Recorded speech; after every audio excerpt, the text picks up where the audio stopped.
오늘은 성도의 기도 시리즈 세 번째 시간입니다.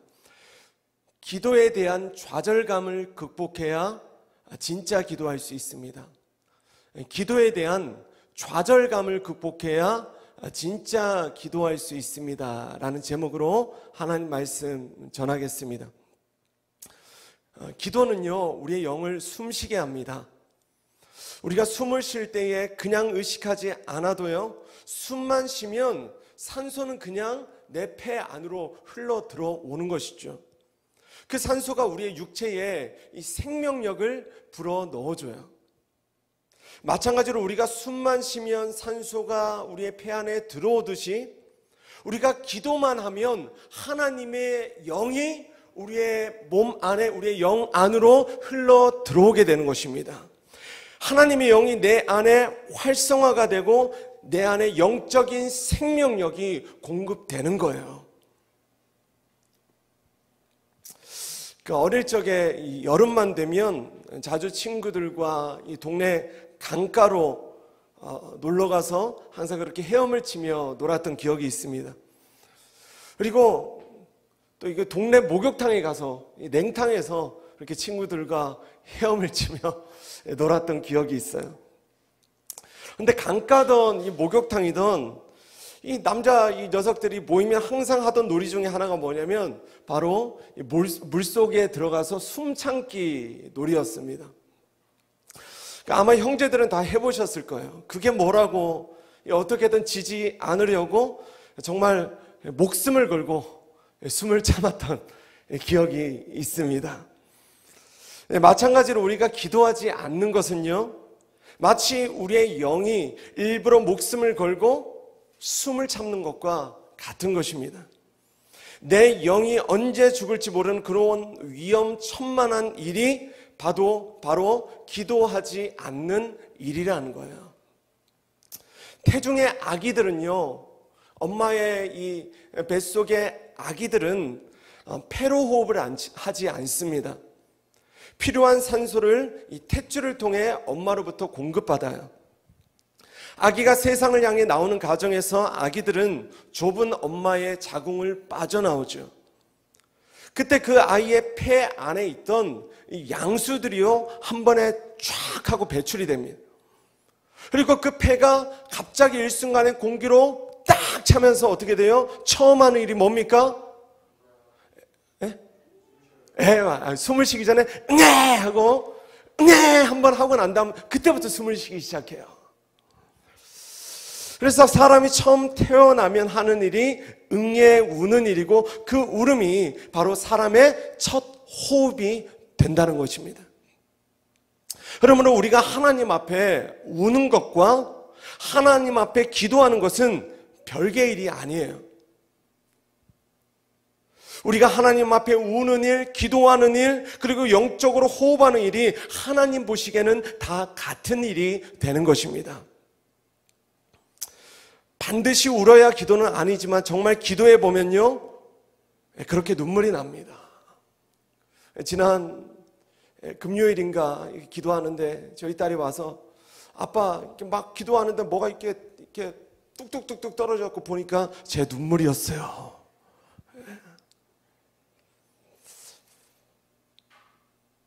우리가 하나님을 만나면요, 정말 알 수 없는 눈물이, 울음이 우리의 깊은 영혼으로부터 터져 나는 것입니다. 이번 21일 기도에 있어서 가장 큰 수확은요, 바로 우리 교회 어린 자녀들이었습니다. 하나님 앞에 울며 기도하고 예배하는 그 모습 가운데 하나님께서 이 아이들의 영을 자라게 하시는 것입니다. 아이들이 태어날 때 미숙아들이 있습니다. 모태에서 10개월을 채워야 하는데 여러 가지 원인들로 이 서너 달을 먼저 태어나는 거예요. 그런데 이 미숙아들에게 자주 생겨나는 병이 있는데 뭐냐면 바로 신생아 호흡 곤란 증후군이라는 거예요. 폐의 양수가 쫙 빠지면서 호흡을 시작해야 하는데 폐가 아직 덜 자랐습니다. 미숙해요? 그래서 이 폐가 팽창하고 수축하는 이 기능을 제대로 하지 못하게 되는 것이죠. 그래서 이 생겨난 약이, 일본에서 개발한 약이 폐계면 활성제라는 약입니다. 이 약이 미숙아의 폐의 팽창과 수축을 도와주는 거예요. 우리 모두는 내 몸이 호흡하는 것을 너무나 당연하게 여깁니다. 내가 숨을 쉬고 있구나, 여기에 놀라는 사람 잘 없잖아요. 숨을 쉰다는 것 당연하게 여겨요. 그러나 이 호흡이 어려운 사람들에게는요, 이 호흡은 생명과도 같은 것입니다. 공황장애가요, 정말 무서운 정신질환인 이유는 그것이 사람의 호흡을 어렵게 한다는 거예요. 다 멀쩡한데 숨을 못 쉬니까 정말 죽음의 공포를 느끼게 되는 것입니다. 최근에도 한 기사를 봤는데 어떤 한 30대 남성이 엘리베이터가 갑자기 고장이 난 거예요. 그런데 이 30대 이 남성이요, 공황장애가 있었습니다. 그래서 딱 5분인가를 작동하지 않았는데 이 5분 안에 극단적인 선택을 했다는 거예요. 이 공황장애가 이만큼 무서운 정신질환이에요. 멀쩡한데 숨을 못 쉬어요. 그때 죽음의 공포를 느낍니다.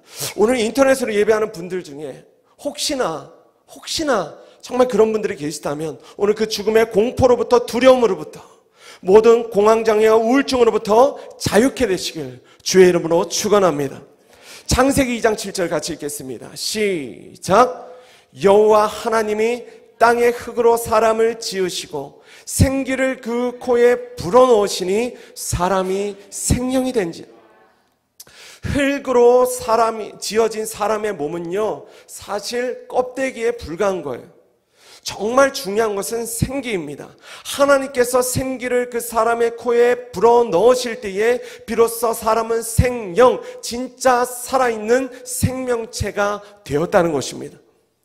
여기서 말하는 생기를 세번역 성경은요, 생명의 기운이라고 번역합니다. 생명의 기운. 이 생명의 기운을 하나님께서 처음 사람을 만드실 때에 후 하고 불어넣으셨다는 거예요.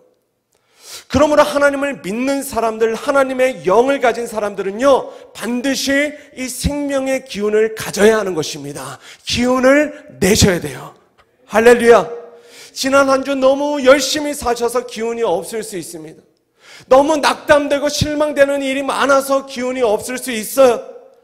그냥 아무 일도 없었는데 마음에 기운이 없을 수도 있습니다. 그러나 오늘 예배하며 생명의 주가 되신 주님을 바라볼 때에 다시 그 생명의 기운으로 가득 채워질 줄 믿습니다.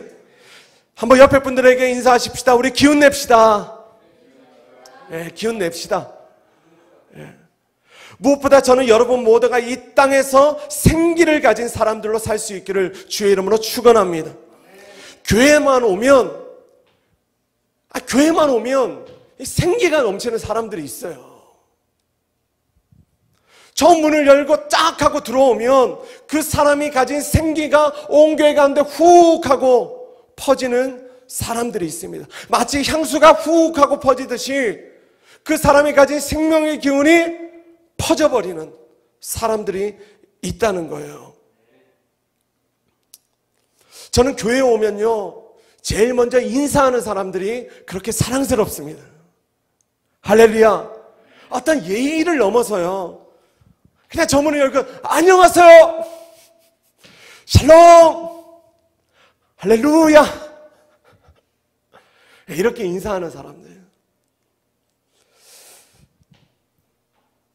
그 인사가요, 이 교회 공동체에 생기를 가져오는 것입니다. 한번 다 같이 연습하십시다. 안녕하세요, 샬롬, 할렐루야.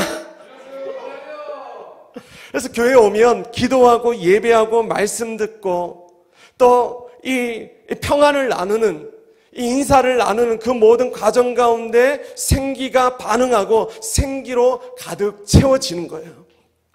이것은 정말 좋은 일이고 바람직한 일입니다. 그러나 저기 교회 밖으로만 나가면 순식간에 이 좀비가 되시는 분들이 있습니다. 기가 빨린다는 말이 있잖아요. 저 세상 밖으로만 나가면 기가 빨려서 사는 거예요. 그러나 이것은 정상적인 그리스도인의 삶이 아닙니다. 우리가 예배할 때에 주신 생명의 기운은 반드시 저 세상 밖에서도 사용되어야 하고, 그 생명의 기운은 세상을 넉넉히 이길 만한 생명의 기운이 됨을 믿으시기 바랍니다. 바로 그가 지난 금요일 나눈 말씀처럼요, 저 세상 밖에서도 성소의 삶을 살게 되는 것입니다. 전에 섬기던 교회의 한 형제가 생각이 났습니다. 교회만 오면, 희한하게 교회만 오면 이렇게 축 처지는 거예요. 누가 봐도 생기가 없어 보이고, 모든 사람들이 그 형제만 보면 무슨 일이 있어? 라고 물어보는 거예요. 오늘 무슨 일이 있어? 라고 물어봐요. 그럴 정도로 항상 뭔가 힘들어 보이는 형제가 있었습니다. 그런데 제가 어느 날 교회 3층에서 저 멀리서 유리창 너머로 그 형제가 교회로 다가오는 모습을 보고 제가 충격을 받은 거예요. 저는 그 형제에게 그런 생기가 있는 줄 몰랐습니다. 저 멀리서 여자친구의 손을 잡고 교회로 오는데 그런 찬양이 있잖아요. 전국에서 해같이 빛나리. 그 항상 썩어있던 얼굴이 해같이 빛나고 있는 거예요. 와, 정말 이 형제가 오늘은 뭔가 다르다. 그래서 제가 기대하며 이 형제를 잠시 후에 예배당 안에서 만났습니다. 그러나 평상시와 똑같은 그런 썩은 얼굴을 하고 교회 장의자에 앉아 있는 거예요. 그렇게 예배하는 것입니다. 그런데 이런 모습이 바로 그가 종교 생활을 하고 있다는 증거가 되는 것입니다.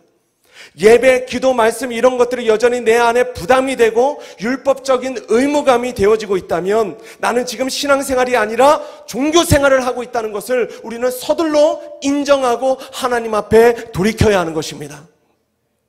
많은 이들이 세상 속에서 너무 열심히 살아서, 세상에서 너무 열심히 살아서 교회에 오면 예배할 힘이 없어요. 열심히 기도할 힘이 없습니다. 주님이 내게 은혜로 주신 삶, 일주일 168시간 중에 1.5시간을 주일날 예배하잖아요. 그런데 그 짧은 시간에 졸음을 이기지 못합니다. 그 짧은 시간 안에 주님이 내게 주신 기쁨을 누리지 못해요. 그 이유는 둘 중 하나입니다. 너무 열심히 살아서, 아니면 영적으로 무기력해져서. 그러나 주 예수님을 믿는 우리의 삶은 사실 열심히 살지 않아서가 문제가 아니라 주님과 상관없는 열심이 문제인 거예요. 아멘이십니까? 지난주 나눴던 무기력증의 주요 증상 하나가 삶의 의욕이 사라지는 것입니다. 그런데 그런 무기력이 왜 찾아오는가? 결국은 열심히 살아도 안 된다는 어떤 좌절감이요, 우리 안에 무기력으로 영적으로 작용하고 있다는 거예요. 열심히 살아도 안 되는구나. 반대로 열심히 살았는데 잘 되는 사람은 절대로 무기력해지지 않습니다. 의기양양해져요. 의욕 충만해져요. 그러나 교만하게 살 가능성도 높다는 거예요. 정말 죽을 고생을 해서 열심히 해봤는데 안 된다. 그러면 더 이상 하기 싫은 거예요. 그러면 정말 무언가를 죽을 고생을 해서 해봤는데 안 된다? 다시 안 하고 싶습니다. 죽을 고생을 해서 공부했는데 대학에 떨어져요. 죽을 고생을 해서 간신히 졸업했는데 취업이 안 됩니다. 죽을 고생을 해서 공무원 시험을 준비했는데 민재자매가 아니고 민재형제 떨어져요. 죽을 고생을 했는데 한 달 열심히 일해도 계속 통장은 마이너스예요. 죽을 고생을 해서 방 4개, 화장실 2개를 가진 집에 중년 가장이 되었는데요,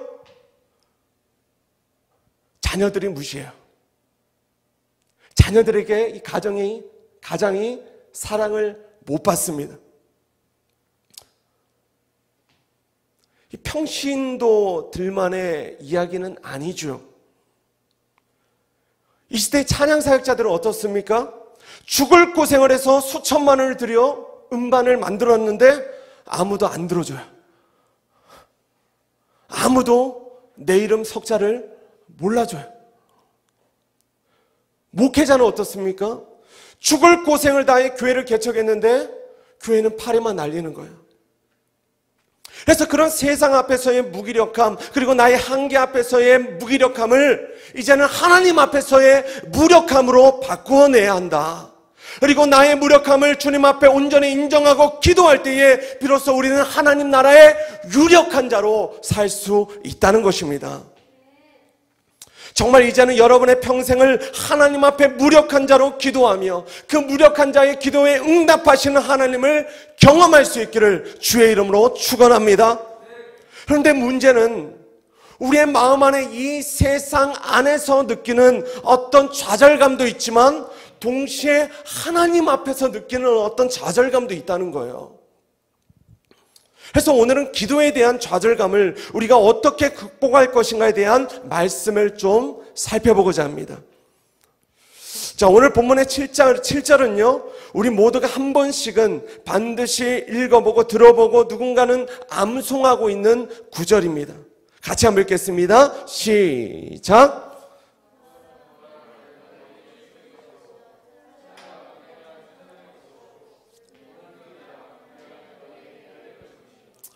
아멘이십니까?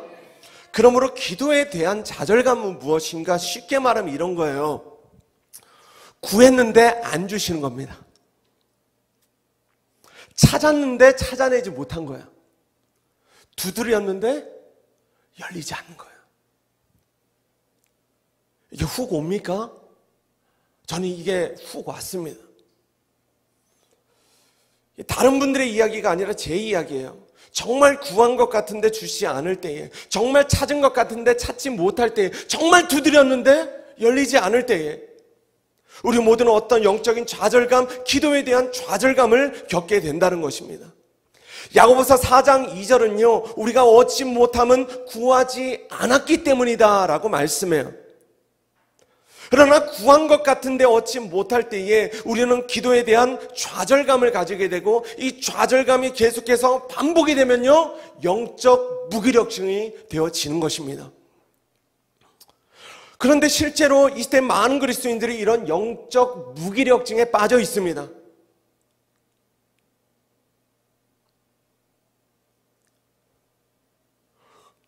곧 죽을 것 같아도 하나님 앞에서는 무력한 자로 살지 않아요. 기도해봐도 별 볼 일 없을 것 같고, 나 같은 사람이 기도해도 하나님이 들어주시지 않을 거야 라는 잘못된 믿음을 가지고 사는 것이죠. 그러면 어떻게 해야 하는가? 중요한 포인트는 이것입니다. 우리는 대부분 기도가 정말 무엇인지를 모르고 기도해 왔던 거예요. 내가 생각하는 기도와 하나님이 인정하시는 기도가 달랐던 것입니다. 사랑하는 여러분, 진짜 기도는 반드시 응답을 받습니다. 성경이 말하는 기도는 반드시 응답을 받습니다. 주님이 우리에게 가르쳐 주시는 기도는요, 반드시 응답을 받는 거예요. 만약 진짜 기도를 했는데도 응답받지 못한다면 하나님은 어마어마한 사기꾼이세요. 성경 전반에 걸쳐 나온 하나님의 사람들, 그들의 삶의 이야기는요, 대부분이 그들이 하나님 앞에 기도하고 응답받은 믿음의 이야기를 담고 있는 것입니다. 그런데 우리의 기도가 응답받지 못한다? 결국 성경은요, 판타지 소설로 끝이 나게 되는 거예요. 많은 그리스도인들이 착각하는 것이 있습니다. 오늘 이 말씀을 잘 들으셔야 됩니다. 나의 필요를 구하는 것과 나의 정욕과 탐심으로 구하는 것을 구분하지 못합니다. 정욕이란 나의 육신의 즐거움을 위한 것이고, 탐심이란 이미 있는데도 욕심을 내서 더 구하는 거예요. 더 가지고자 하는 마음. 그래서 어떤 사람은 어떤 것이 내게 정말 필요함에도 불구하고 그것이 정욕인 줄 알고 탐심인 줄 알고 기도하지 않아요. 아니, 하나님 다 아시겠지 하고 주님께 구하지 않아요. 그러니 하나님께서 우리의 필요를 채워주지 못하시는 것입니다. 아멘이십니까? 공급하시는 하나님, 여호와 일의 하나님을 경험하지 못하고 사는 거예요. 반대로 어떤 사람은요, 그것이 정욕과 탐심에서 나온 것임에도 불구하고 내게 정말 필요한 것이라 착각하고 그것을 열심히 구해요. 그러니 하나님이 응답하실래요? 응답하실 수 없는 것이죠. 그래서 야고보서 4장 3절을 쉬운 성경으로 보면 이렇게 말씀합니다. 그리고 구해도 받지 못하는 것은 구하는 동기가 잘못되었기 때문입니다. 여러분은 오직 자신의 유익만을 위해서 쓰려고 구하고 있습니다 라고 말씀하는 거예요. 여기서 말하는 구하는 동기, 기도하는 동기가 여러분 정말 중요합니다. 그런데 많은 그리스도인들이 동기에 대한 자신감이 없습니다. 구하는 동기에 대한 자신감이 없어요. 내가 이것을 하나님께 구해도 되나 안 되나에 대한 분명한 기준이 없는 거예요. 다시 말해 내가 가진 기도 제목을 하나님께서 기뻐하시는가 그렇지 않은가에 대한 어떤 마음의 분명한 확신이 없어요. 사랑하는 여러분, 오늘 예배 가운데 여러분들이 정말 확신해야 할 것이 있습니다. 오늘 우리가 예배하는 하나님은 우리의 좋으신 아빠, 아버지라는 사실입니다. 그 아버지는 우리가 필요로 하는 모든 것을 이미 가지고 계시고 그 모든 필요도는 알고 계십니다. 아멘이십니까? 그리고 우리가 그 필요를 담대하게 아버지께 구할 때에 좋으신 아버지는 반드시 그 모든 필요를 채워주신다는 거예요. 그래서 오늘 본문 안에 담겨진 하나님 아버지의 좋으신 성품, 그분의 선한 성품을 발견할 수 있어야 해요. 그리고 그 성품을 의지하여 우리가 하나님 앞에 기도할 때에 그분은 우리의 모든 필요를 채워주신다는 거예요. 본문 9절에서 11절을 같이 한번 읽겠습니다. 시작. 생선을 달라 하는데 뱀을 줄 사람이 있겠느냐? 너희가 악한 자라도 좋은 것으로 자식에게 줄 알거든. 하물며 하늘에 계신 너희 아버지께서 구하는 자에게 좋은 것으로 주시지 않겠느냐? 우리 유한이 아빠가요, 유한이가 떡을 달라고 하는데 자 유한아 먹어 하고 돌멩이를 주지 않는다는 것이죠. 만일 그렇다면 유한이 아빠는 정말 나쁘고 가학적인 아빠예요. 우리 예나 아빠가 예나가 좋아하는 삼치, 아니 제가 좋아하는 삼치를 달라고 하는데 자 먹어 하고 뱀을 주지 않는다는 거예요. 야 예나야 뱀이야, 몸에 좋고 맛도 좀 뱀이야, 그러지 않는 거예요. 그래도 우리 유한이 아빠, 예나 아빠는 좋은 아빠잖아요. 좋은 아빠는요 반드시 이 자녀들의 필요를 채워줍니다. 어제 우리 그 지택간사님 우리 딸 우리 온유리가 그 돌이었어요. 박수를 한번 축하해 주십시다. 네. 어제 이제 그 간사님이 이렇게 온유리를 안고 얘가 뭐라 하는지 저는 잘 모르겠어요. 하는데 갑자기 아빠가 딱 듣고 알고 보니까 포도였어요. 포도를 발음을 하더군요. 포도. 아무튼 알아들었어요. 알아듣고 그걸 딱 주니까 온유리가 쭉쭉쭉 이렇게 빨아먹더라고요. 그러니까 아버지는요 이 자녀의 필요를 기가 막히게 듣고 응답하십니다. 아멘이십니까? 좋은 아빠는 자녀의 필요를 반드시 채워줘요. 그 자녀가 정욕과 탐심으로 구하지 않는다면, 잘못된 동기로 구하지 않는다면 아빠 칼 하나만 사주세요. 왜? 재밌잖아요. 막 이런 식으로 위험한 것을 구하지 않는다면 좋은 아빠는 반드시 자녀의 필요를 채워주는 것입니다. 그리고 아무리 악한 아빠라도 자식에게만큼은 좋은 것을 줄 줄 안다고 말씀하고 있습니다. 하물며 하늘에 계신 너희 아버지, 우리 아버지께서 그 필요를 구하는 자에게 채워주시지 아니하겠느냐. 그런데 이러한 주님의 질문에 오늘 우리의 마음이 어떻게 반응하고 있느냐가 정말 중요합니다. 여러분 어떻게 반응하고 계세요? 반드시 좋은 것을 주실 것이다, 이것을 확실히 믿는 사람은 기도 응답에 대한 확신을 가진 사람들입니다. 할렐루야. 응답받은 것이 뻔한데 기도하지 않은 사람이 없는 거예요. 복권을 긁기만 하면 당첨이 뻔한데 긁지 않은 사람이 없는 것이죠. 제가 전에도 말씀드렸습니다. 우리가 하나님 앞에 기도하여 나의 필요를 채우기를 원하는 갈망보다 사실은 하나님께서 우리의 필요를 채워주시고자 하는 그분의 갈망이 더 크시다는 사실을 이 밤 정말 믿으시기 바랍니다. 내 자녀가 그 필요를 채워서 기뻐하는 것보다 그 기뻐하는 자녀를 바라보며 기뻐하는 부모의 기쁨은요, 자녀의 기쁨과 비교할 수 없는 기쁨이에요. 이 기쁨을 자녀를 가져보지 않으면 잘 모릅니다. 그래서 청년들이요, 어서 결혼을 하시기 바랍니다. 민재만 하면. 자, 부모가 되어야만 깨달을 수 있는 하나님 아버지의 깊은 속사정이 있기 때문입니다. 부모가 되어봐야만 계시되어지는 하나님 아버지의 마음이 있다는 거예요. 그런가 하면 좋은 것으로 주지 않겠느냐라는 주님의 질문에 우리가 글쎄요 하고 반응하거나 혹은 제가 자격이라고 반응하는 사람은요, 절대로 구해도 받지 못하고 찾아도 찾지 못하고 두드려도 열려지지 않는다는 거예요. 우리가 왜 글쎄요 라고 반응할까요? 그 이유는 아버지의 능력을 믿지 못하기 때문입니다. 아무리 봐도 우리 아버지는 가난해. 그런데 차를 한 대 사주신다는 거예요. 아무리 봐도 우리 아빠는 가난해. 그런데 집을 하나 사주시겠다는 거예요. 그때 자녀는 글쎄요 라고 반응하게 되는 것이죠. 그러니 하나님께서 과연 나의 이런 필요도 채워주실 수 있을까? 이런 어려운 상황 속에서 나를 건져주실 수 있을까에 대해 우리는 끊임없이 의심하게 되는 것입니다. 그러나 야고보서 1장 6절은 우리에게 분명하게 말씀합니다. 같이 한번 읽겠습니다. 시작. 오직 믿음으로 구하고 조금도 의심하지 말라. 의심하는 자는 마치 바람에 밀려 요동하는 바다 물결 같으니. 언제 우리가 기도에 대한 좌절감을 극복할 수 있을까?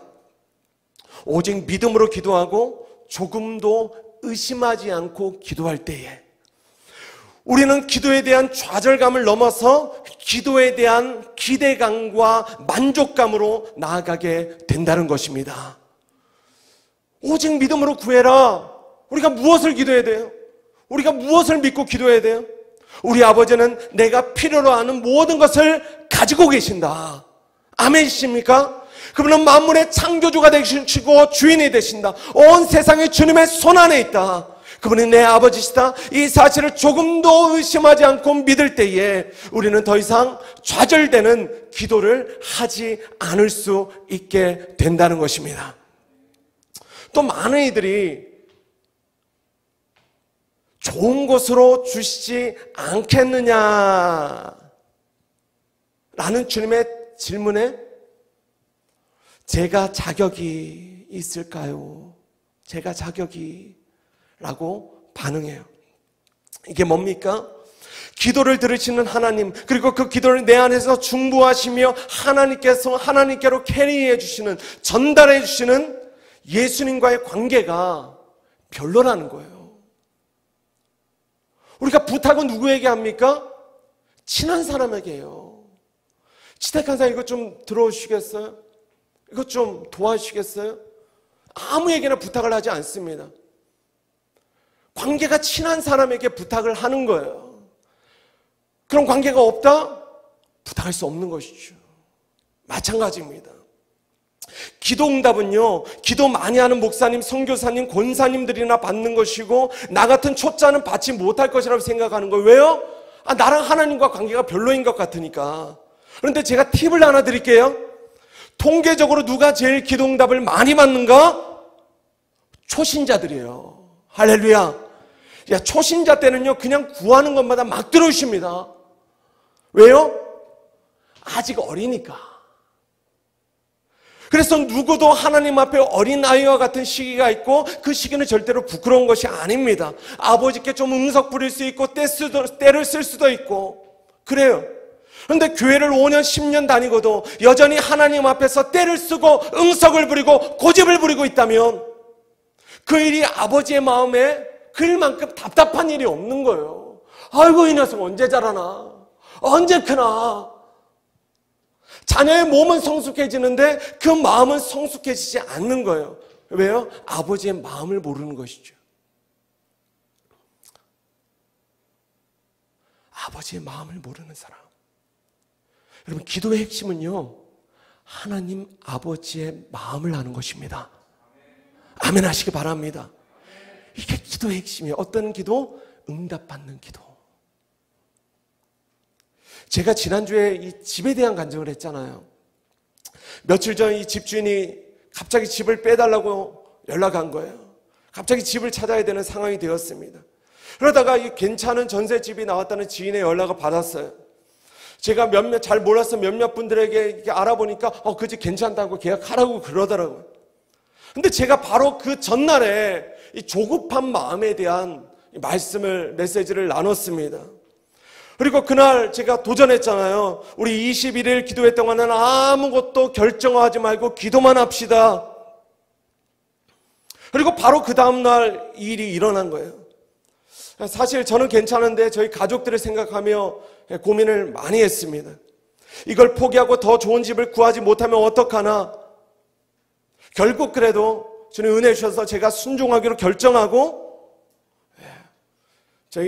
계속 저희 아들이 물어봐갖고 이 아들에게 애노가 그 집은 그냥 안 가기로 했어 하고 이 일을 나눴습니다. 그런데 이 녀석이 이런 말을 해요. 아빠, 잘 하셨어요. 잘 순종하셨어요. 잘 들으세요. 마찬가지로 우리가 기도에 대한 좌절감을 극복할 수 있는 최고의 방법은요, 우리가 스스로 하나님 아버지의 뜻을 이해할 수 있는 성숙한 자녀가 되는 것입니다. 그러면 내 뜻대로 되지 않아도 절대로 낙담하지 않을 수 있어요.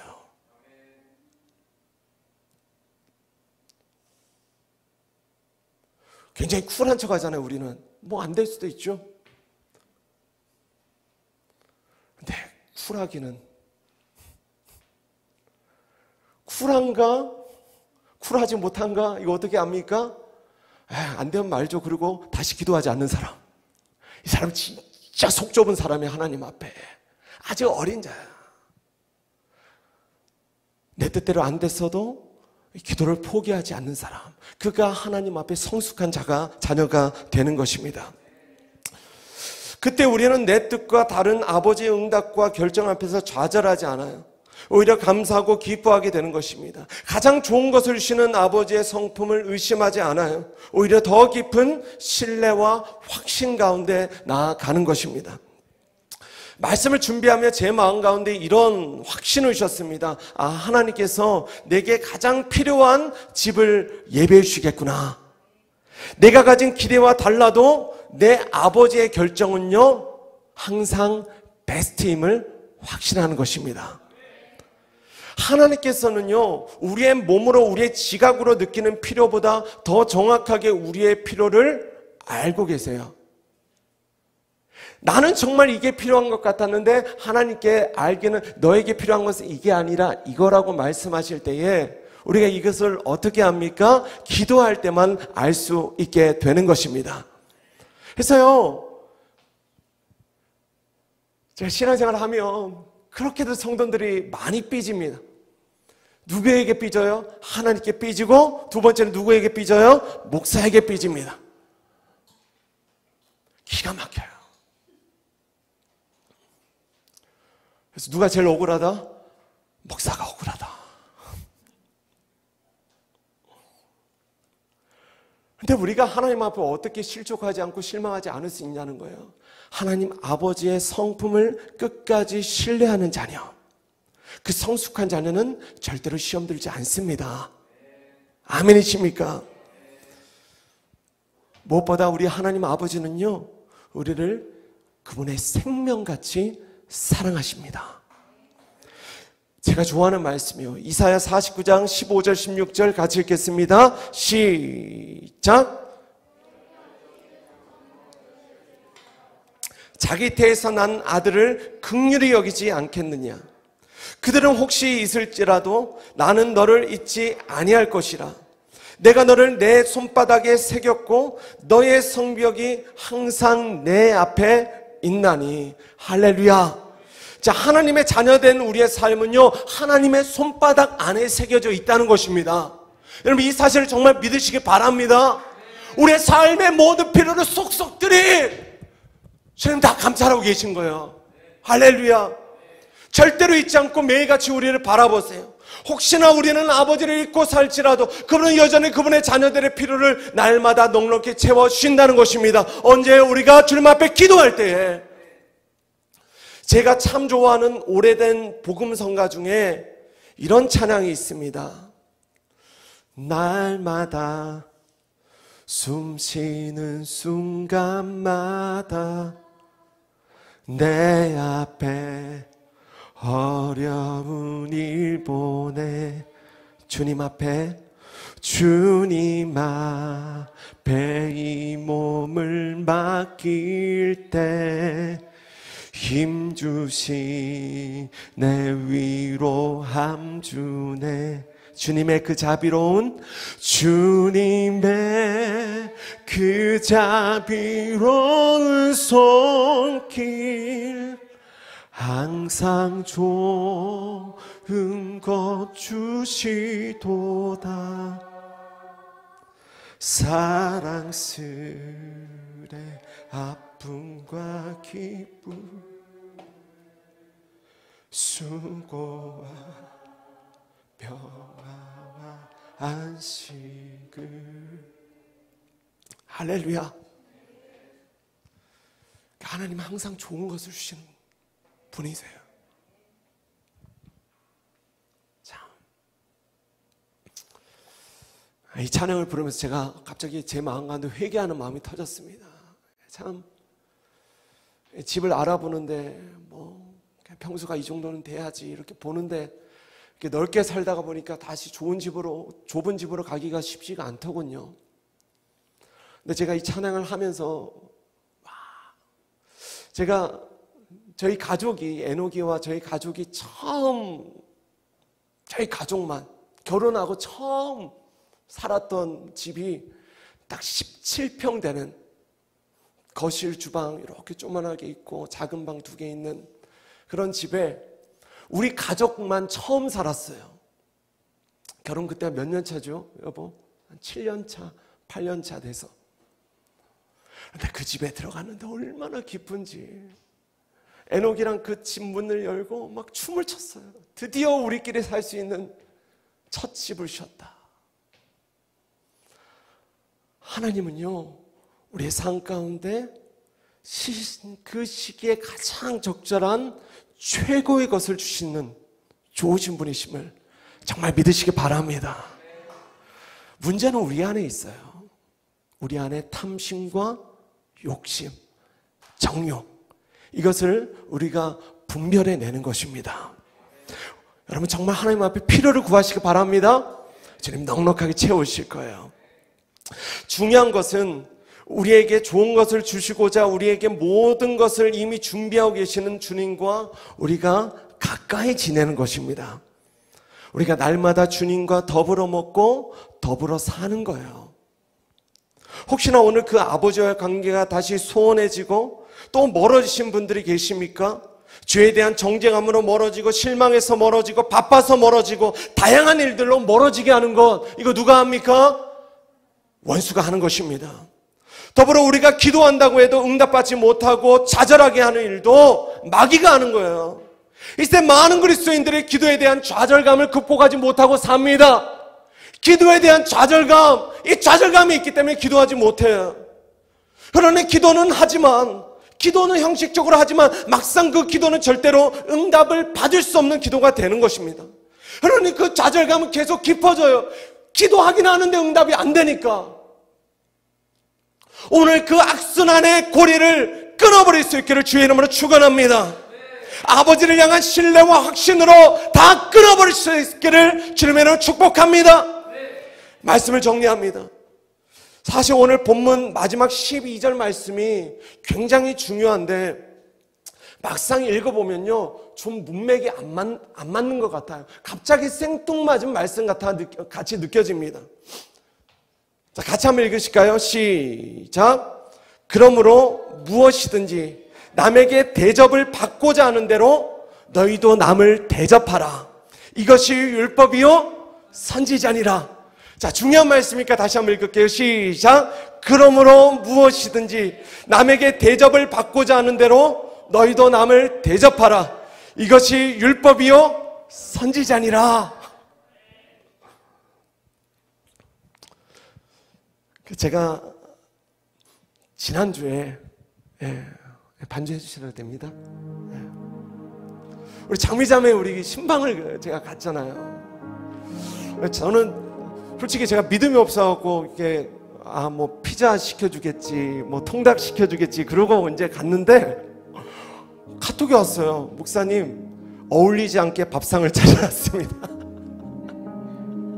그러니 시간 맞춰 오시면 너무 감사하겠습니다. 뭐 몇 분까지 오시면. 그래서 제가 사실 그때까지는 이렇게 의심하는 자요. 끝까지 의심을 하고 이 밥이 맛이 있을까 과연 이렇게 이제 갔는데 아니에요. 라면 아니에요. 부대찌개 라면사리. 라면은 아니었어요. 부대찌개 라면사리에 메추리 알에 그 다음에 또 뭐였죠? 제가 좋아하는 떡갈비에 무말랭에 또 좋은 거 묵은지 김치찜. 와, 박수 한번 해주세요. 그런데 눈앞에 이게 있음에도 불구하고 여전히 믿음이 없는 자예요. 과연 이게 맛있을 것인가? 그래서 이 묵은지 김치찜을 쫙 이렇게 쫙 먹는데 와, 번뜩 와 맛있어요. 너무 맛있어요. 근데 이게 진짜 이게 목사도 사람인지라 이 맛있는 밥을 먹는 순간에 이게 느낌이 달라요. 우리 권사님, 지사님이 차려줘. 당연히 맛있게 해야지. 뭐 그쵸, 요리를 몇십 년을 하셨는데. 근데 이게 자매가 이 밥상을 차리는데 얼마나 어려웠을까, 이 맛을 내는데 얼마나 고민했을까. 심지어 맛있어. 와, 내가 장미자매 최고급 레스토랑에 내가 한번 데려가야지. 할렐루야. 이게요, 제 비유로 말씀을 전했는데 뭐냐면 이게 황금률이에요. 이게 황금률이에요. 무엇이든지 남에게 대접을 받고자 하는 대로 너희가 남을 대접해라. 그러면 받는다는 거예요. 여러분, 하나님은 어떻게 섬기고 계십니까? 마음과 정성과 뜻과 힘을 다해 하나님을 섬기고 계세요. 놀라우신 하나님이 여러분의 삶을 섬겨주실 거예요.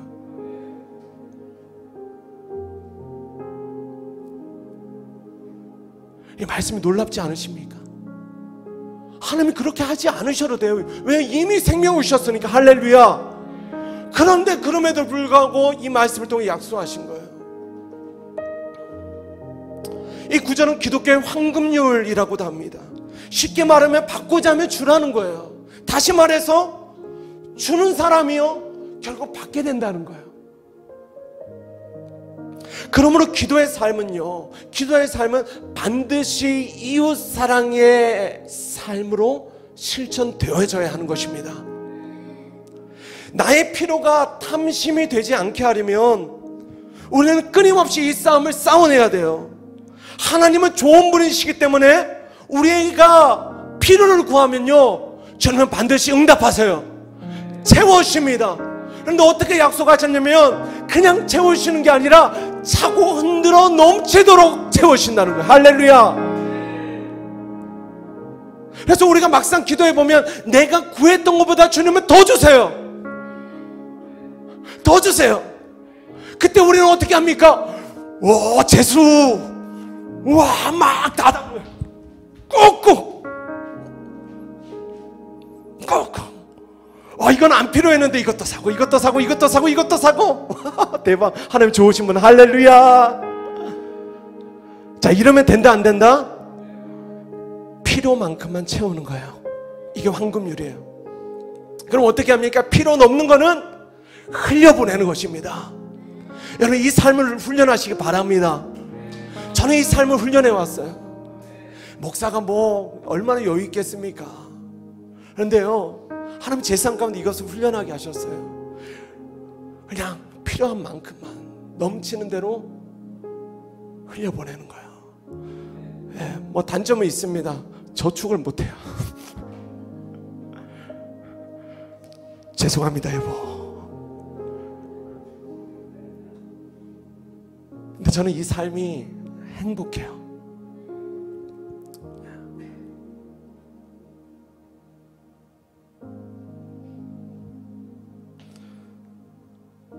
바라기는 이번 성도의 기도 시리즈 오늘 3번째입니다.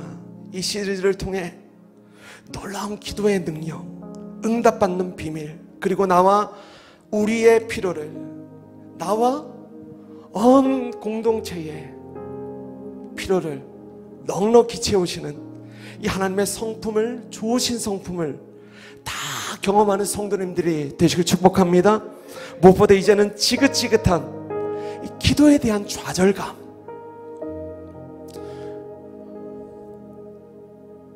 여러분 오늘 이 기도 제목 좀 와닿지 않으세요? 기도해봐서 좌절된 경우 없으세요? 있죠?